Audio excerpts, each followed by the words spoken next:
బాపట్ల జిల్లా పంగులూరు మండలంలోని బుధవాడ గ్రామంలో అద్దంకి ఎమ్మెల్యే గొట్టిపాటి రవికుమార్ ఇంటింటికి ఎన్నికల ప్రచారాన్ని నిర్వహించారు. ముందుగా గ్రామంలోని గుడిలో పూజలు నిర్వహించారు. అనంతరం గ్రామంలోని ప్రతి ఇంటికి వెళ్లి తెలుగుదేశం పార్టీ ప్రకటించిన సూపర్ 6 పథకాలను ప్రజలకు వివరించారు. గ్రామంలోని ప్రతి ఒక్కరిని ఆప్యాయంగా పలకరిస్తూ ముందుకు సాగారు.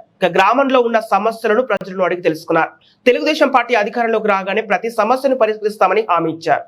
ఈ కార్యక్రమంలో మండల తెలుగుదేశం పార్టీ అధ్యక్షులు రమేష్, టీడీపీ నాయకులు ఏడుకొండలు, సహదేవుడు, సుబ్బారావు, రామసుబ్బారావు, టీడీపీ, జనసేన అభిమానులు, కార్యకర్తలు పాల్గొన్నారు.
I'm on